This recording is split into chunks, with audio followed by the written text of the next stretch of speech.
നമസ്കാരം. ലൂസ് ടോക്കിലേക്ക് സ്വാഗതം. കഴിഞ്ഞ ദിവസം പറഞ്ഞിരുന്നു. അതെ, ഇന്ന് വളരെ ഗൗരവമേറിയ ഒരു ചർച്ചാ വിഷയമാണ്. 370 സീറ്റ് നേടുമെന്ന് BJP പറയുന്നു. അതെ, അതിനുള്ള സാധ്യത എത്രമാത്രം എന്നുള്ളതാണ്. ഒരു കാര്യം മുൻകൂറായി ആദ്യമേ പറയാം, നിങ്ങളുടെ ഓർമ്മശക്തിയെ ആശ്രയിച്ചാണ് ഈ ചർച്ച വിജയിക്കുന്നത്. എനിക്ക് നിങ്ങളുടെ അത്ര ഓർമ്മശക്തി ഇല്ല, നോക്കാം. അതുകൊണ്ട് നമുക്ക് കണക്ക് പറയുമ്പോൾ തെറ്റിപ്പോകുന്നില്ല, ബാക്കി നമുക്ക് കണക്കൊക്കെ എങ്ങനെയും നാട്ടുകാർ ശ്രമിച്ചോളൂ. അപ്പം നമ്മൾ വളരെ ഗൗരവത്തോടു കൂടി കാണേണ്ട ഒരു കാര്യം, BJP 2014 മോദി അധികാരത്തിൽ വരുന്നതിന് മുമ്പ് 272 ആണ് ആവശ്യപ്പെട്ടത്. അതെ, അത് നേടി. 2019 അവർ ഒറ്റയ്ക്കുള്ള ഭൂരിപക്ഷം അല്ലെങ്കിൽ മെച്ചപ്പെട്ട ഇത് ആവശ്യപ്പെട്ടുള്ളൂ, അല്ലാതെ 2/3 ഭൂരിപക്ഷം അവകാശപ്പെട്ടില്ല. അതുപോലെ തന്നെ എത്തി. 2024 മോദി മത്സരിക്കുന്നത് അല്ലെങ്കിൽ BJP മുമ്പോട്ട് വയ്ക്കുന്നത് 370, 2/3 ഭൂരിപക്ഷമാണ് അവർ ലക്ഷ്യം വയ്ക്കുന്നത്. ഈ 370 പിന്നിൽ മറ്റൊരു കാര്യം കൂടെ ഉണ്ട്. അത് കഴിഞ്ഞ ഫെബ്രുവരി നടന്ന BJP ദേശീയ ഭാരവാഹികളുടെ യോഗത്തിൽ പ്രധാനമന്ത്രി അക്കാര്യം ഊന്നി പറഞ്ഞു. 370 എന്ന് പറയുന്നത് കാശ്മീരിലെ 370 റദ്ദാക്കിയ സർക്കാരാണ് ഞങ്ങൾ. മാത്രമല്ല, ശ്യാമപ്രസാദ് മുഖർജിയാണല്ലോ അന്ന് ഇതിനു വേണ്ടി വാദിക്കുകയും അദ്ദേഹം ദുരൂഹ സാഹചര്യങ്ങളിൽ കാശ്മീർ വെച്ച് മരിക്കുകയും ചെയ്തിട്ടുള്ളത്. അപ്പോൾ അദ്ദേഹം ഇതിനു വേണ്ടി രക്തസാക്ഷിയായ ഒരാളാണ്. അതുകൊണ്ട് അദ്ദേഹത്തിനും കൂടെ ഉള്ള ഒരു ട്രിബ്യൂട്ടായിട്ട് വേണം നമ്മൾ 370 സീറ്റ് കാണാം. ഞാൻ ആദ്യം ആലോചിക്കാൻ 370 എന്ത് കണക്കാണെന്ന് പറയാം. 400 എന്ന് പറയുന്നത് 3/2 അത് 2ന്റെ അടുത്ത് വരും. 3/2 ഏകദേശം 3/2 ആവാം. 543 അല്ലേ? 543 ആണല്ലോ. ഇങ്ങനെ ഒരു കാരണം ഉണ്ടെന്ന് അദ്ദേഹം പറയുകയാണ്. ഈ 3/2 ഭൂരിപക്ഷം എന്ന് പറയുന്നത് BJPയെ സംബന്ധിച്ചിടത്തോളം അവരുടെ ഒരു വലിയ ലക്ഷ്യമാണ്. അതെ. അപ്പം ഭരണഘടന തിരുത്തില്ല എന്നൊക്കെ പറയുമ്പോഴും നമ്മൾ ശ്രദ്ധിക്കേണ്ടത്, ഈ ഞാൻ പലതവണ പറഞ്ഞിട്ടുള്ള ഒരു വസ്തുത, 100 വർഷത്തെ ഒരു അധ്വാനത്തിൻ്റെ ഫലമാണ് മോദി ഭരണം. തീർച്ചയായും അവർ വാജ്പേയിയെ പരീക്ഷിച്ചെങ്കിലും വിജയിച്ചില്ല. അപ്പം യഥാർത്ഥത്തിൽ മോദി ഭരണം എന്ന് പറയുന്നത് ഹിന്ദുത്വ രാഷ്ട്രീയത്തിൻ്റെ ഏതാണ്ട് 100 വർഷത്തെ കഠിനാധ്വാനത്തിൻ്റെ ഫലമാണ്. അപ്പോൾ ഇനി അവർ ഭരണം കൈവിടാൻ ആഗ്രഹിക്കുന്നില്ല. ഇതിൽ ഏറ്റവും പ്രധാനപ്പെട്ട കാര്യം എന്ന് പറയുന്നത് ചില തിരുത്തലുകളാണ്. അപ്പോൾ ഇവിടെ ഭരണഘടനാ തിരുത്തലെന്ന് പറഞ്ഞാൽ ഇവിടുത്തെ ന്യൂനപക്ഷങ്ങൾക്കൊക്കെ നാട് വിടേണ്ടി വരും എന്നൊക്കെ പറയുന്നത് ഭയപ്പെടുത്തലാണ്, വ്യാജ പ്രചരണം. പക്ഷേ എന്നിരുന്നാലും ഭരണഘടനയിലെ മതേതരത്വം എന്ന പദം എടുത്ത് കളയാനുള്ള സാധ്യതയുണ്ട്. അത് നമുക്ക് പക്ഷേ അതൊരു ഡിബേറ്റിംഗ് സബ്ജക്റ്റാണ് മതേതരത്വം. അപ്പോൾ ഇത്തരം കാര്യങ്ങൾ സംഭവിക്കാനിടയുള്ളത് 2025 കാരണം RSSന് 100 വർഷം പൂർത്തിയാകുന്നത് ആ വർഷമാണ്. അപ്പോൾ അതുകൊണ്ട് തന്നെ ഇവർക്ക് 370 പുതിയ സർസംഘചാലകം വരുമെന്ന് തോന്നുന്നു. അപ്പോഴേക്കും വരുമോ? മോഹൻ ഭഗത്തിന്റെ അദ്ദേഹത്തിൻ്റെ 75 വയസ്സ് ആകാറായെന്ന് തോന്നുന്നു. അതെ, ഒരു പക്ഷേ. ഓക്കെ, അങ്ങനെ എന്ത് കാരണത്താലാണെങ്കിലും ഇപ്പോഴായിരുന്നു നാഗ്പൂരിൽ ഈ തെരഞ്ഞെടുപ്പൊക്കെ നടന്നത്. അപ്പോൾ ഇനി 3 കൊല്ലത്തേക്ക് കാണില്ലേ? അതെ. അപ്പം വലിയ സാധ്യതയില്ല. അപ്പം അതെന്തോ ആവട്ടെ. അപ്പോൾ ഈ ഒരു പശ്ചാത്തലത്തിൽ ഈ 370 എന്നുള്ള BJPയുടെ അവകാശവാദത്തിന് എത്രമാത്രം സാധ്യതയുണ്ട് എന്ന് വിലയിരുത്തണം. അപ്പോൾ BJP അധികാരത്തിൽ വരുമെന്ന കാര്യത്തിൽ ഇനി തർക്കത്തിൻ്റെ ആവശ്യമില്ല, സംശയമില്ല. അത് കാര്യത്തിൽ ഇനി ഒരു തർക്കമോ ചർച്ചയോ ആവശ്യമില്ല. BJP തന്നെ അധികാരത്തിൽ വരും. നമ്മുടെ പ്രധാനപ്പെട്ട വിഷയം, നിലവിലുള്ള സീറ്റ് നിലനിർത്തുമോ, 370 എന്ന ലക്ഷ്യത്തിലേക്ക് എത്തുമോ, ഘടകകക്ഷികളോട് ചേർന്ന് 400 ആകുമെന്നാണ് ഘടകകക്ഷി. അവിടേക്ക് നമ്മൾ പറക്കുമ്പം നമ്മൾ എത്തപ്പെടേണ്ട ഈ അവകാശവാദത്തെ നമ്മൾ വിലയിരുത്തേണ്ടത്, ഇത്തവണ 2019 നിലവിൽ BJPക്ക് 303 സീറ്റാണുള്ളത്. അതെ. ഈ 370 2 പ്രത്യേക സാധ്യതയും കൂടെ പരിഗണിക്കണം കേട്ടോ. നിങ്ങൾ 370 ആർട്ടിക്കിൾ 370 പറഞ്ഞ പോലെ അതെ 2 തവണയെ 370 സീറ്റിൽ കൂടുതൽ പാർലമെന്റിൽ ഇതുവരെ ഈ ഇന്ത്യയിൽ ഏതെങ്കിലും പാർട്ടിക്ക് കിട്ടിയിട്ടുള്ളൂ. കോൺഗ്രസിന് 84, 84ലും 57ലും 50. ഓർക്കണം, അപ്പോൾ കോൺഗ്രസ് മാത്രമേ പാർട്ടി ആയിട്ടുള്ളൂ. അതെ, എതിർക്കാരുമില്ല. എന്നിട്ടും 372 സീറ്റേ നെഹ്റുവിന് കിട്ടിയുള്ളൂ. അതെ. ഈ 84 ഇന്ദിരാഗാന്ധിയുടെ മതത്തെ തുടർന്നുള്ള മാത്രമാണ്. 414 സീറ്റ്. അതാണ് റെക്കോർഡ്. അതെ, ആ റെക്കോർഡ് മറികടക്കാൻ കഴിയില്ല. അതൊരു സിമ്പതിയായിരുന്നു. പക്ഷേ നെഹ്റുവിന് 372 സീറ്റും രാജീവ് ഗാന്ധിക്ക് 414 സീറ്റും കിട്ടിയ റെക്കോർഡിനൊപ്പം എത്താനാണ് ഈ 370 എന്ന് പറയുന്നത്. മൂന്നാമതാകാനുണ്ട്. അവിടെ മാത്രമല്ല, ഹാട്രിക് തികയ്ക്കാൻ നെഹ്റുവിനെ കഴിഞ്ഞിട്ടുള്ളത്. നെഹ്റുവിനെ കഴിഞ്ഞിട്ടുള്ളൂ. ഇന്ദിരാഗാന്ധി കഴിഞ്ഞിട്ടില്ല. അപ്പോൾ സ്വാഭാവികമായും നെഹ്റുവിന് ശേഷമുള്ള വലിയ റെക്കോർഡുകൾ അവർ ആഗ്രഹിക്കുന്നത്. പക്ഷേ നെഹ്റുവിൻ്റെ നേട്ടങ്ങൾ നമുക്ക് മോദിയുടെ നേട്ടങ്ങളായിട്ട് കമ്പയർ ചെയ്യാൻ പറ്റത്തില്ല. ഇല്ല, ഒരിക്കലും. സ്വാതന്ത്ര്യത്തിന് ശേഷം ഭരണം എന്ന് പറയുന്നത്, അധികാരം എന്ന് പറയുന്നത് ഇങ്ങനെ കൈക്കുമ്പിളിൽ വെച്ച് തന്നാ അല്ലേ? അതെ, തീർച്ചയായും. മാത്രമല്ല, ഒരുപക്ഷെ നെഹ്റുവിനെ സംബന്ധിച്ച് അദ്ദേഹം ഒരു വലിയ, നമുക്കറിയാലോ, അദ്ദേഹം ഇന്ത്യയുടെ ഒരു അന്താരാഷ്ട്ര നിലയിലത്തേക്ക് ഇന്ത്യ ഉയർത്തി നെഹ്റുവിന് വലിയ പങ്കുണ്ട് തീർച്ചയായും. അല്ല, അതിനേക്കാൾ പ്രധാനപ്പെട്ടത് സ്വാതന്ത്ര്യത്തിന് വേണ്ടി പോരാടിയ പാർട്ടി. ആ ഒരു credit ഉണ്ട്. EMS നമ്പൂതിരിപ്പാട് വരെ കോൺഗ്രസ്സുകാരനായിരുന്നു. KP ജനറൽ സെക്രട്ടറി ആയിരുന്നു. KP ജനറൽ സെക്രട്ടറി AKG ആയിരുന്നല്ലോ. AKGയും EMSഉം നമ്മുടെ പഴയ BJP ഇപ്പോൾ പിന്നെ നമ്മുടെ ബാലഗംഗാധര തിലക് മുതൽ ശ്യാം പ്രസാദ് മുഖർജി മുതൽ സകലരും കോൺഗ്രസ്സുകാരാണ്. പ്രസാദ് മുഖർജി നെഹ്റു മന്ത്രിസഭയിൽ അംഗമായിരുന്നു. അപ്പൊ പിന്നെ അവിടെ പിന്നെ നമ്മൾ ഒരു പാർട്ടി ഉള്ള കാലത്ത് വേറെ ചിന്തിക്കില്ലല്ലോ, ഒന്നുമില്ല. അപ്പൊ ആ കാലഘട്ടത്തിൽ 372 കിട്ടിയതുപോലെ അല്ല മോദിയുടെ കാലത്ത് 370. പക്ഷേ ഒരു വലിയ ചോദ്യമുണ്ട്. 370 എന്ന് പറയുമ്പോൾ നമുക്ക് മോദി അധികാരത്തിൽ വരും എന്ന് പറയുമ്പോഴും എങ്ങനെ സാധിക്കും? പ്രസക്തമായ കാര്യമാണ്. കാരണം എങ്ങനെ സാധിക്കും? അത് അത്ര എളുപ്പമാണ് നമുക്ക് പറയാൻ കഴിയുകയില്ല. നമ്മൾ ഇംഗ്ലീഷിൽ ചൊല്ലുണ്ട് aim at the stars and hit at the moon. നമ്മൾ നക്ഷത്രങ്ങൾ ലക്ഷ്യമാക്കിയാൽ ചന്ദ്രനിലെങ്കിലും ചെന്ന് എത്തുന്നുള്ളത്. അതുപോലെ ഈ രാജീവ് ഗാന്ധിയെ സംബന്ധിച്ച് അന്ന് 414 സീറ്റ് അവർക്ക് നേടുമ്പോൾ സൗത്ത് ഇന്ത്യയും നോർത്ത് ഇന്ത്യയും കിഴക്കൻ ഇന്ത്യയും എല്ലാം അവർ തൂത്തുവാരിയിരുന്നു. പക്ഷെ ഇപ്പോൾ ഒരു പരിധിവരെ അത് തെക്കേ ഇന്ത്യ എങ്ങനെയെന്നുള്ളത് വളരെ പ്രധാനപ്പെട്ട. തെക്കേ ഇന്ത്യ മാത്രമല്ല, നമ്മളിപ്പോൾ 2019 തെരഞ്ഞെടുപ്പെടുത്ത് ഓരോ മേഖലയും പരിശോധിച്ച് നോക്കിയാൽ BJPയുടെ ഒരു പീക്ക് എന്ന് വേണമെങ്കിൽ പറയാം. ആ പീക്ക് അവർ മറികടക്കണമെങ്കിൽ അവർക്ക് ദക്ഷിണേന്ത്യയിൽ തെക്കേ ഇന്ത്യയിലേക്ക് ഇടപെടണം. തെക്കേ ഇന്ത്യയിൽ അവർക്ക് മറികടക്കാൻ പറ്റുന്ന സാഹചര്യമില്ല എന്ന് മാത്രമല്ല, ഏതാണ്ട് എനിക്ക് തോന്നുന്ന 28 സീറ്റാണ് ദക്ഷിണേന്ത്യയിൽ BJPക്ക് ആകെ കിട്ടിയത്. അതിലേതാണ്ട് 24 സീറ്റും കർണാടകയിലാണ്. 4 സീറ്റാണ് അവർക്ക് തെക്കേ ഇന്ത്യയിൽ ബാക്കി കിട്ടിയത്. കർണാടകയിൽ സീറ്റ് കുറയാൻ സാധ്യതയുണ്ട് തീർച്ചയായും. ഇല്ലേ? അതെ അതെ അതെ. അല്ല, നമുക്ക് കർണാടകയിലേക്ക് വരാം. അതെ. അപ്പം ഈ തെക്കേ ഇന്ത്യയിൽ BJPക്ക് ഉണ്ടായിരുന്നു. തെക്കേ ഇന്ത്യയാണ് BJPയുടെ ഒരു സ്പേസ് എന്ന് പറയുന്നത്. വടക്കേ ഇന്ത്യയിൽ ഹിന്ദി ബെൽറ്റിലും മറ്റ് ബെൽറ്റുകളിലൊക്കെ BJPക്ക് പീക്കാണ്. അതെ. അപ്പം ദക്ഷിണേന്ത്യയിൽ ആകെപ്പാടെ കിട്ടിയ ഈ സീറ്റുകളിൽ എനിക്ക് 30 സീറ്റ് താഴെ കിട്ടിയിട്ടുള്ളൂ. അത്രേ ഉള്ളൂ. എനിക്ക് 28 സീറ്റാണ് കിട്ടിയെന്ന് തോന്നുന്നു. അതെ. ആ കർണാടകയിലാണ് ആ 28ൽ 26 കിട്ടിയത്. 2 സീറ്റ് അവർക്ക് നഷ്ടപ്പെട്ടിട്ടുള്ളൂ. അതെ. ഈ 26 സീറ്റിൻ്റെ അവസ്ഥ എന്താകും? അത്ര സുരക്ഷ എന്ന് പറയാൻ കഴിയുകയില്ല. കാരണം കോൺഗ്രസ് വലിയ ഭൂരിപക്ഷത്തോടു കൂടി അവിടെ ഇപ്പോൾ സംസ്ഥാനത്ത് അധികാരത്തിലിരിക്കുന്നു. DK ശിവകുമാറിനെ പോലുള്ള ആളൊക്കെ അവർ അതിശക്തന്മാരായി അവിടെ ഉണ്ട്.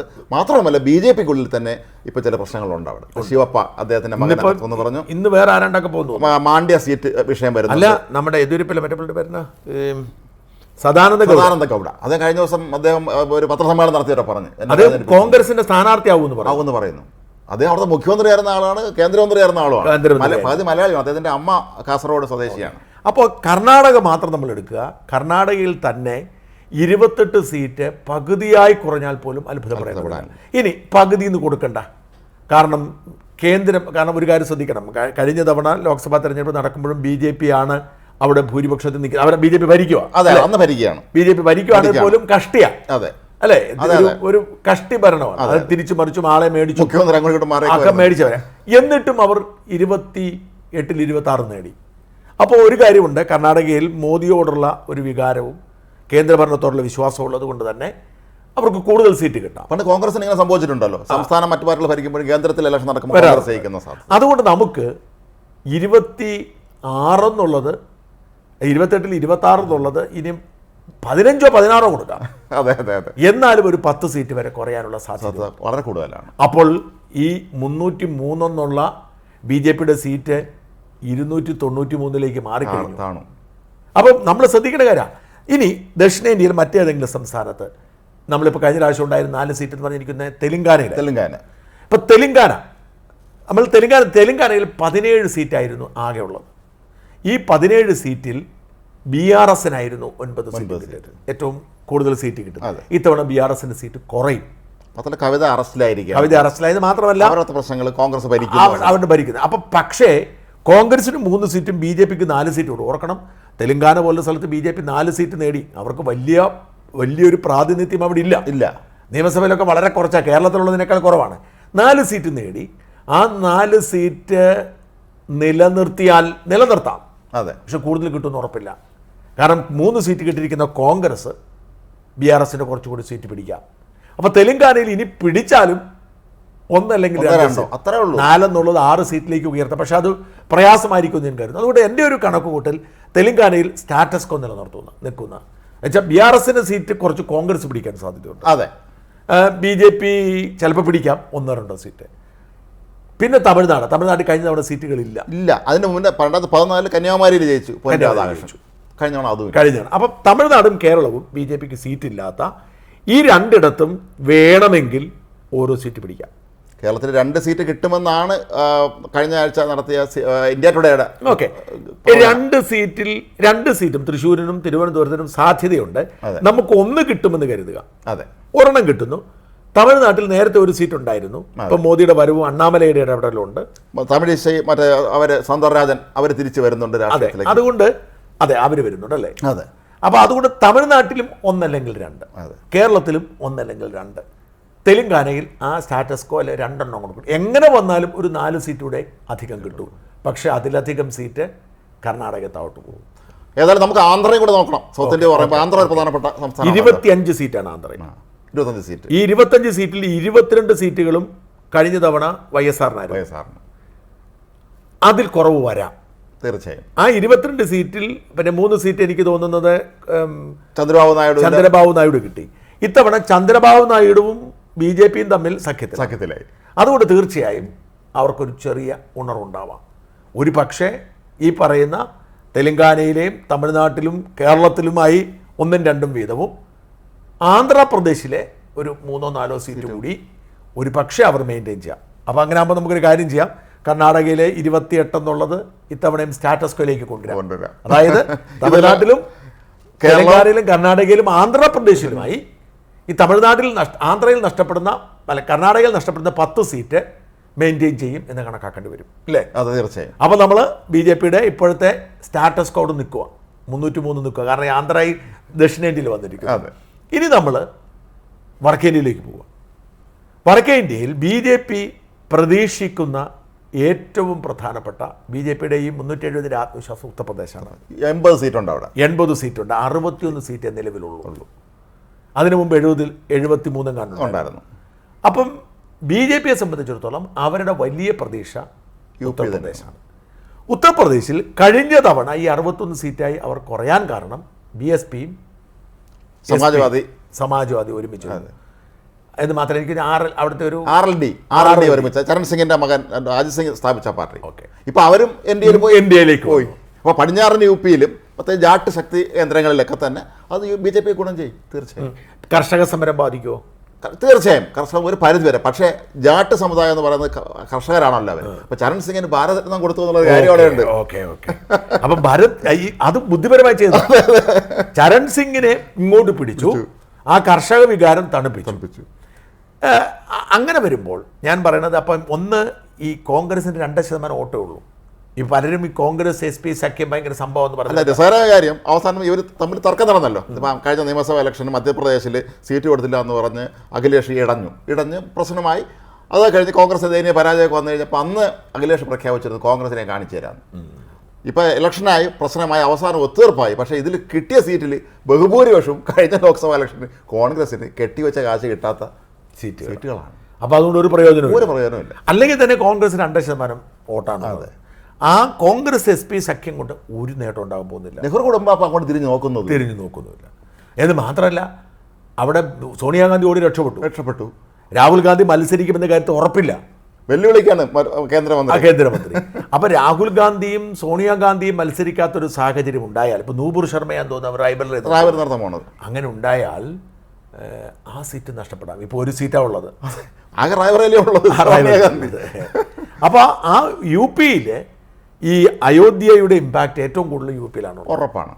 പിന്നെ മാത്രമല്ല മോദി ഒരുപാട് ഫോക്കസ് ചെയ്തതാണ്. അതുകൊണ്ട് ഈ SP കോൺഗ്രസ് സഖ്യം കൊണ്ട് പ്രത്യേകിച്ചൊരു നേട്ടം. മായാവതി ഒറ്റയ്ക്കാണ് മത്സരിക്കുന്നത്. അപ്പോൾ അതും ഇവർക്ക് ദോഷം ചെയ്യും. അതായത് മായാവതിക്ക് നല്ല വോട്ട് ഉണ്ടല്ലോ, സംസ്ഥാനം ഭരിച്ച ആളല്ലേ. അല്ലെ തന്നെ വോട്ടുകൾ വലിയ തോതിൽ മായാവതി പുറത്തെങ്ങും കാണാനില്ലെന്ന് പറയുന്നു. അവർക്ക് എന്താ മായാവതി വെളി കാണാൻ പണ്ടത്തെ പോലെ പത്രസമ്മേളനം ഒന്നും കാണുന്നില്ല. അപ്പോൾ അതുകൊണ്ട് നമുക്ക് മനസ്സിലാക്കാൻ കഴിയുന്ന UPയിൽ അവർക്ക് ഈ 61 ഒരു 10 സീറ്റെങ്കിലും കൂടിയെന്ന് വരാം.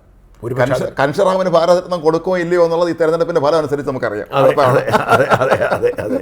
അല്ല, അപ്പം ഞാൻ പറഞ്ഞത് നമ്മൾ താഴെ കർണാടകയിൽ അവർക്ക് നഷ്ടപ്പെടാനിടയുള്ള 10 സീറ്റ് മറ്റ് സംസ്ഥാനങ്ങൾ മെയിൻറ്റെയിൻ ചെയ്യാനുള്ള സാധ്യതയുണ്ട്. പക്ഷേ അപ്പോൾ വേറൊരു കാര്യം കൊണ്ട് ശ്രദ്ധിക്കണം, അവിടെയും കോൺഗ്രസിന് തെലങ്കാനയിൽ സീറ്റ് കൂടും. അതെ, അതൊരു പ്രധാന ഘടകമാണ്. അതെ. നമ്മൾ ദക്ഷിണേന്ത്യ ഒരു കാര്യം പറഞ്ഞു, അവിടെ പോകുന്നതിന് മുമ്പ് നമ്മൾ ദക്ഷിണേന്ത്യ കേരളം പറഞ്ഞില്ല. കേരളം പറഞ്ഞു. പക്ഷേ കോൺഗ്രസിന്റെ കുറയും, തെലങ്കാനയിലും കർണാടകയിലും കോൺഗ്രസിനും കൂടുന്നത് കേരളത്തിൽ കുറയാൻ സാധ്യതയുണ്ട്.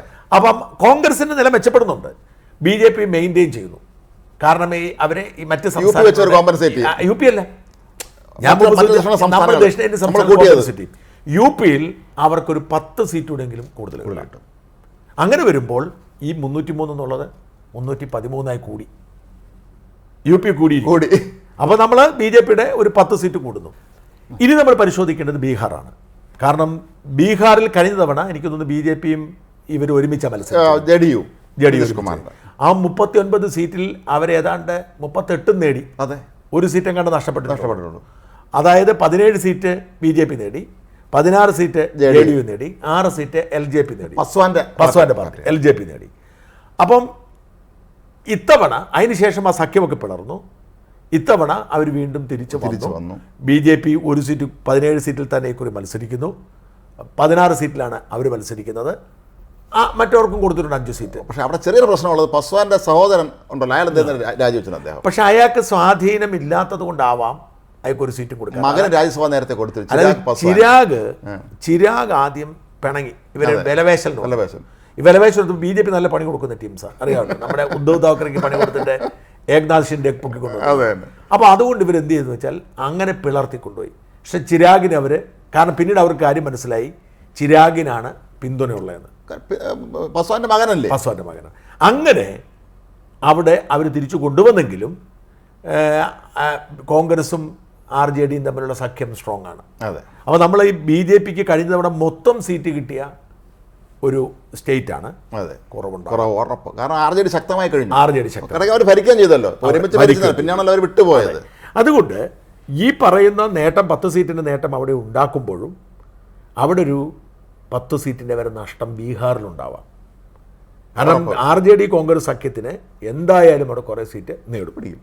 അപ്പോൾ നമ്മൾ വീണ്ടും അഡീഷണലായി, അതായത് നിലവിലുണ്ടായിരുന്ന അഡീഷണലായി ഉണ്ടാക്കിയിരിക്കുന്ന ആ സീറ്റ് ബീഹാറിൽ നഷ്ടപ്പെടാം.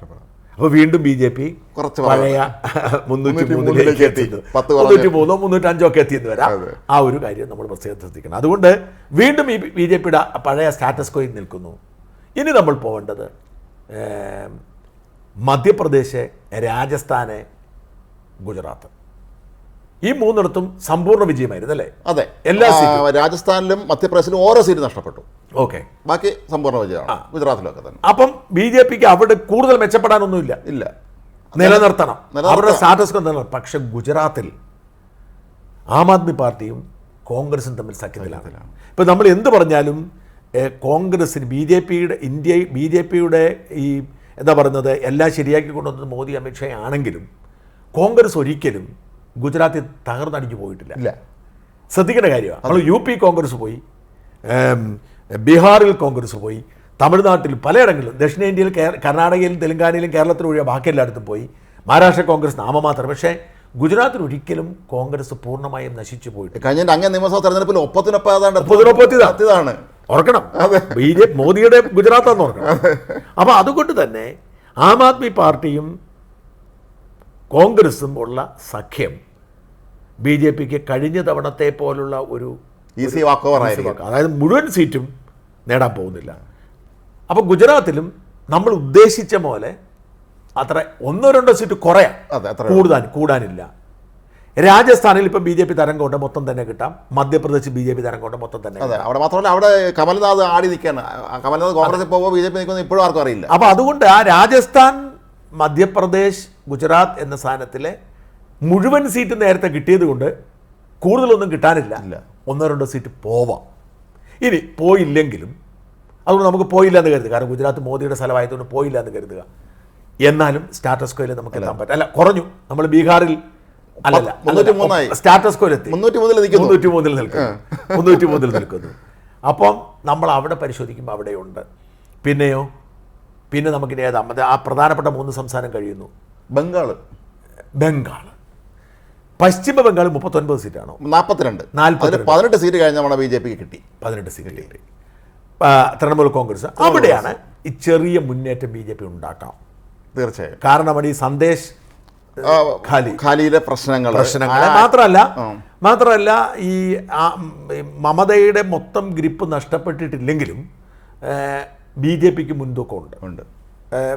കാരണം 18 സീറ്റ് കഴിഞ്ഞ തവണ നേടിയതാണ്. അതെ, മാത്രമല്ല നമ്മുടെ ആനന്ദ ബോസിന്റെ ഇടപെടൽ ഒക്കെ കൃത്യമായി ഇടപെടുന്നുണ്ട്. അത് കേന്ദ്രത്തിന് സത്യം പറഞ്ഞ ആനന്ദ ബോസിന്റെ ഇടപെടൽ BJPക്ക് വലിയ ഗുണം ചെയ്യും. കാരണം കേന്ദ്രത്തിന്റെ പ്രതിനിധി അവിടെ ജനകീയനാണ്. അതെ, മത്സരിച്ച് ജയിക്കുന്ന അവസ്ഥ ഭാഷയും പഠിച്ചു.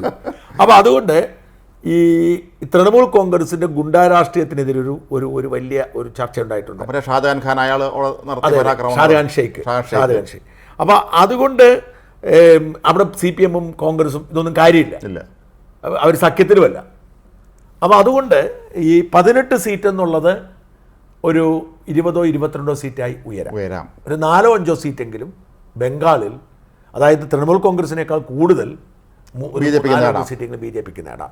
കോൺഗ്രസ് ഒന്നും നേടാൻ പോകുന്നു. ഒരു സീറ്റുണ്ട് ഇപ്പം നിലവിൽ. അധിർ രഞ്ജൻ ചൗധരി ലോക്സഭയിലെ കക്ഷി നേതാവ്, അദ്ദേഹത്തെ എന്ത് വില കൊടുത്ത് തോപ്പിക്കണം മമത പറഞ്ഞിട്ടുണ്ട് നേരത്തെ. പിന്നെ പറഞ്ഞിട്ട് കാര്യമില്ല, അപ്പൊ രക്ഷയില്ല. കാരണം നിരന്തരം മമത ഇന്ത്യ വിമർശിക്കും. CPM-ന് അവിടെ ഒരു MP അങ്ങോട്ട് ഉണ്ടായിരുന്നു, ഇനി അത് കാണില്ല. അപ്പോൾ അവിടുത്തെ ഒരു അവസ്ഥ ഞാൻ പറഞ്ഞ BJPയുടെ നില കുറച്ച് മെച്ചപ്പെട്ടു. അപ്പോൾ നമ്മൾ പറഞ്ഞ സ്റ്റാറ്റസ് കോ ഇച്ചിരി കയറി 303-ന്റെ കൂടെ ഒരു ഇച്ചിരിയുടെ കയറി. അതെ, ഇല്ല 303 അത്ര 3-4 സീറ്റ് കൊടുക്കും. ഈ 18 എന്നുള്ളത് 20 22 കയറത്തുള്ളൂ. അപ്പോൾ 303 എന്നുള്ള ഒരു 305 6 ഒക്കെ ആകാനേ സാധ്യത. അല്ലെ പോട്ടെ 310 വരെ 310ലേക്ക് വരത്തുള്ളൂ. അവിടെയാണ് ബീഹാറിന്റെ കാര്യം, അല്ല ബംഗാളിന്റെ കാര്യം. നോർത്ത് ഈസ്റ്റ് നമ്മൾ നോക്കണം. വളരെ മൊത്തം കൂട്ടിയത് തന്നെ ആ കുറച്ച് സീറ്റേ ഉള്ളൂ. പക്ഷേ കഴിഞ്ഞ തവണ വളരെ തന്ത്രപൂർവ്വം കുറച്ച് സീറ്റ് BJP നേടിയിരുന്നു. ഉദാഹരണത്തിന് ആസാമിൽ ആകെ 14 സീറ്റ്, 10 സീറ്റും BJP നേടിയിരുന്നു. അപ്പം ആ 10 സീറ്റ് നിലനിർത്തുമോ? അവിടെ ഒരു പ്രശ്നമുണ്ട്. ഇപ്പം ഈ CAA പ്രക്ഷോഭം ശക്തമാണ്. അത് രാജ്യത്ത് മറ്റു നടക്കുന്ന പ്രക്ഷോഭം അല്ല, അത് വേറൊരു തരത്തിലുള്ള പ്രക്ഷോഭമാണ്. പക്ഷെ അപ്പം മറ്റു പ്രശ്നമുണ്ട്. 2019 ഉണ്ടായിരുന്നു തോന്നി CAA-യുടെ അവിടുത്തെ അവിടെ എല്ലാ കാലത്തും. പക്ഷേ 2019 ലോക്സഭാ തെരഞ്ഞെടുപ്പ് കഴിഞ്ഞ. അതെ. അപ്പോൾ ഈ ആസാമിലെ CAA പ്രക്ഷോഭം ഒരു പക്ഷേ BJPക്ക് ക്ഷീണം ചെയ്യാം. പക്ഷേ ഹിമന്ത് ബിശ്വാ ശർമ്മ, അവരുടെ മുഖ്യമന്ത്രി, പഴയ കോൺഗ്രസ് ഭയങ്കര ജനകീയനാണ്.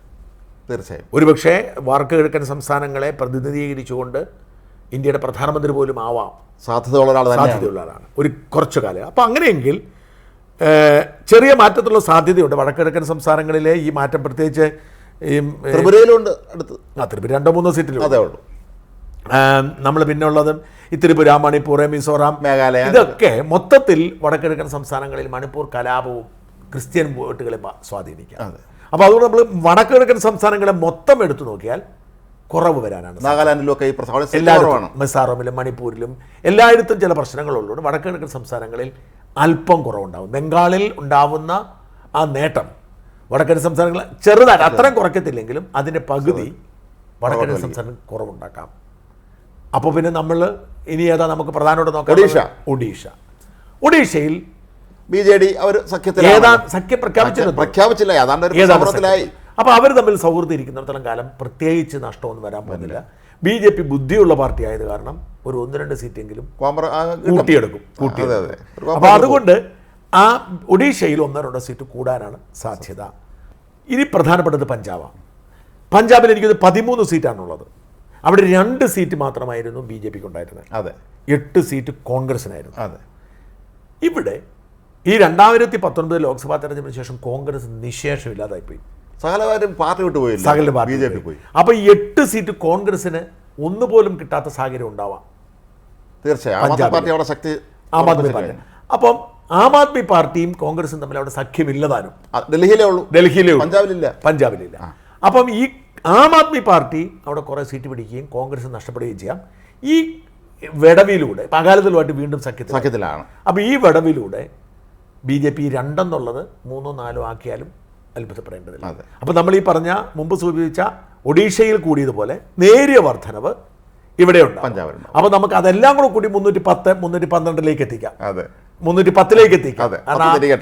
ഒഡീഷയിലെയും പഞ്ചാബിലെയും അധികം. പക്ഷെ വേറെ പ്രശ്നമുണ്ട്. ഡൽഹി 7 സീറ്റും BJP ഇതാ. ഇപ്പോൾ ആം ആദ്മിയും കോൺഗ്രസ് ഒരുമിച്ചാ. ഈ 2 പാർട്ടി എല്ലാവരും ഡൽഹി ഭരിച്ചിരുന്നവരാണല്ലോ, അതുകൊണ്ട് അവർക്ക് അവരുടേതായ സ്വാധീനമുള്ള പോക്കറ്റുകളുണ്ട്. അപ്പോൾ ശരിയാണ്, ആം ആദ്മി ഭരിക്കുമ്പോൾ തന്നെയാണ് BJPക്ക് 7 സീറ്റ് കിട്ടിയത്. എങ്കിൽ പോലും അതെ, ആം ആദ്മിയും കോൺഗ്രസും ഒരുമിച്ച് നിൽക്കുമ്പോൾ 1-2 സീറ്റ് നഷ്ടപ്പെടാം. തീർച്ചയായും ഈ ഫുൾ വിജയം ഉണ്ടാവില്ല. ഫുൾ വിജയം ഉണ്ടാവില്ല. അപ്പോൾ ഞാൻ പറഞ്ഞില്ലേ, അപ്പോൾ ആ ഒരു നേട്ടം പിന്നെയും കുഴപ്പത്തിലാവുന്നത്. അപ്പോൾ ഈ 310 താഴെ നിർത്തേണ്ടി വരും വീണ്ടും നമുക്ക് വരും. കാരണം ഈ 2 സീറ്റിൽ കുറവ് അവിടെ സംഭവിക്കാം. ഹരിയാനയും കൂടെ ഉണ്ട്, പഞ്ചാബ് കഴിയുമ്പോൾ നമുക്ക്. ഹരിയാനയിൽ ഇപ്പോൾ പ്രശ്നം BJP പ്രശ്നമുണ്ട്. അവിടെ മുഖ്യമന്ത്രിയെ മാറ്റി. ഹരിയാന മൊത്തം കഴിഞ്ഞ പ്രാവശ്യം കിട്ടിയതാണ്.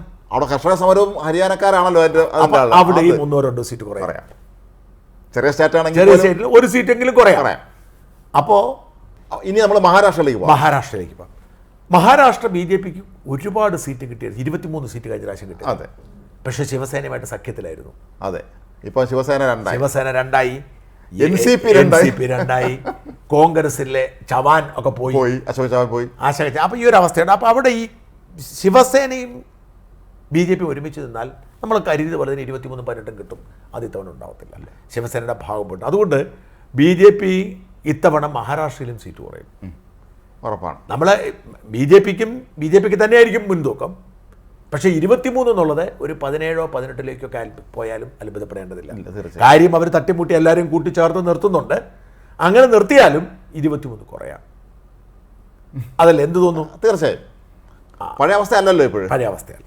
അപ്പം മഹാരാഷ്ട്രയിലെ ഈ പിളർപ്പൊക്കെ അവർ ഒരുവിധം അഡ്ജസ്റ്റ് ചെയ്ത് നിന്നാൽ പോലും നേരിയ കുറവുണ്ടാവാം. അപ്പോൾ വീണ്ടും നമ്മൾ 310 താഴോട്ട് പോരുവാണ്. ഒരു 3-4-5 സീറ്റ് കുറഞ്ഞാൽ 305 എത്തുവാണ്. അപ്പോൾ വേറെ ഏതാ നമ്മൾ നോക്കുമ്പോൾ പിന്നെ എവിടെയാണ്? അപ്പോൾ 70 സീറ്റിന് മുന്നേ എവിടെ സീറ്റ്? അതായത് 67 സീറ്റൂടെ വേണമായിരുന്നു 370 ആവാൻ. അതെ. അപ്പം നമ്മൾ വടക്കിഴക്കൻ സംസ്ഥാനം നോക്കി, പഞ്ചാബ്, ഗുജറാത്ത് നോക്കി, ദക്ഷിണേന്ത്യ നോക്കി. അപ്പം ഇതൊരു യാഥാർത്ഥ്യമാണ്. ഈ യാഥാർത്ഥ്യത്തെ നമുക്ക് കണ്ടില്ലെന്നടിക്കാൻ പറ്റത്തില്ല. അതായത് 370 സീറ്റ് നേടുക എന്നുള്ളത് BJPയുടെ സ്വപ്നമാണ്, പ്രഖ്യാപിത നയമാണെങ്കിലും അതത്ര എളുപ്പമല്ല. നിലവിലുള്ള സീറ്റ് ഇപ്പോൾ 303 സീറ്റ് എന്നുള്ളത് ഏതാണ്ട് ആ റേഞ്ചിൽ 310 300-310 ഇടയിൽ ആവാം BJPയുടെ ഒരു സാധ്യത എന്നാണ് മനസ്സിലാക്കുക. കാരണം കാര്യം BJPക്ക് അനുകൂലമാണ് അന്തരീക്ഷം, BJPക്ക് അനുകൂലമാണ് സാഹചര്യം. പക്ഷേ എവിടെ നിന്ന് കൊണ്ടുവരും? BJP അതിന് പീക്കിലെത്തി. BJP ഭരണത്തോട് ആളുകൾക്ക് താല്പര്യമുണ്ട് എന്ന് പറയുമ്പോഴും എവിടെ നിന്ന് ഒപ്പിക്കാൻ പറ്റും? കാരണം ഈ 370 സീറ്റ് എന്ന് പറയുന്നത് നെഹ്റുവിനും രാജീവ് ഗാന്ധിക്ക് മാത്രം പറ്റിയതാണ്. അപ്പം അതുകൊണ്ട് ആ ഒരു സാഹചര്യത്തിലേക്ക് കയറുക പ്രയാസമാണ്. അന്നത്തെ സാഹചര്യം അല്ല ഇന്ന് എന്നുള്ളത് നമ്മൾ മനസ്സിലാക്കിയിരിക്കണം. അന്നത്തെ സാഹചര്യം ഇന്ന് മോദിക്ക് അനുകൂലമാണ്, പ്രതിപക്ഷം ദുർബലമാണ്. ഇപ്പോൾ കോൺഗ്രസിൻ്റെ അവസ്ഥ വലിയ മെച്ചമൊന്നും ഉണ്ടാകാൻ പോകുന്നില്ല. കാരണം എന്താ വെച്ചാൽ, പക്ഷേ കോൺഗ്രസ് കഴിഞ്ഞ ഇച്ചിരി മെച്ചപ്പെടാം. കാരണം കർണാടകയിലും തെലുങ്കാനയിലും നമ്മൾ തമിഴ്നാട് പറഞ്ഞില്ല, നമ്മൾ സൂചിപ്പിച്ചു. തമിഴ്നാട്ടിലെ കഴിഞ്ഞ തവണ ഏകദേശം എല്ലാ സീറ്റും തന്നെ കിട്ടിയത് മുന്നണിക്കായിരുന്നു, DMK സഖ്യത്തിനാണ്. അതിലിപ്പം കുറവ് വരാം. BJP കിട്ടുന്ന കാര്യം നമ്മൾ പറഞ്ഞു, പക്ഷെ അല്പം കുറവ് വരാം. പക്ഷെ അവിടെ അണ്ണാ-DMK ഒക്കെ SDP-യുടെ കൂടെ, അതറിയോ? അണ്ണാ-DMK ഇത്തവണ മത്സരിക്കുന്ന SDP സഖ്യത്തിലാണ്. BJP സഖ്യത്തിൽ PMK ആണ് മത്സരിക്കുന്നത്. അതെ, അത് BJPക്ക് ഒരു അനുകൂല ഘടകമാണ്. കാരണം വെച്ചാൽ ഈ പാട്ടാളി മക്കൾ കക്ഷി എന്ന് പറഞ്ഞാൽ ഡോക്ടർ രാമദാസിൻ്റെ അദ്ദേഹത്തിൻ്റെ മകൻ അൻപോണി രാമദാസും വന്നിയർ സമുദായക്കാര സംഘടനയാണ്. തമിഴ്നാട്ടിലെ ഏറ്റവും പ്രബല സമുദായങ്ങളിലൊന്നാണ്. ഒരു പക്ഷേ അത് ഒരു പരിധി വരെ ചിലപ്പോൾ BJPക്ക് എവിടെയെങ്കിലുമൊക്കെ ചില മണ്ഡലങ്ങളിൽ 2 സീറ്റ് കിട്ടാനുള്ള സാധ്യതയുണ്ട്. PMKക്കും കിട്ടാൻ. മാത്രമല്ല മൂപ്പനാരുടെ മകനും മൂപ്പനാരുടെ മകനും GK വാസനും വന്നിട്ടുണ്ട്. തമിഴ് മാനില കോൺഗ്രസും ഇപ്പോൾ NDA ചേർന്നിട്ടുണ്ട്. അപ്പം തമിഴ്നാട്ടിൽ കഴിഞ്ഞ പ്രാവശ്യത്തെ ഒരു വലിയ ഭൂരിപക്ഷമൊന്നും ഇപ്പം ഇച്ചിരി ഭരണവിരുദ്ധ വികാരമൊക്കെ തുടങ്ങിയിട്ടുണ്ട്. അപ്പോൾ കഴിഞ്ഞ പ്രാവശ്യം കിട്ടിയ അതേപോലെ ഒരു സാധനം അവിടെ കിട്ടാൻ പോകുന്നില്ല. ഏതൊക്കെയാണെങ്കിലും BJPക്ക് അവിടെ ഇവിടെയൊക്കെ 1-2 സീറ്റുകൾ കൂടുതൽ കിട്ടാം.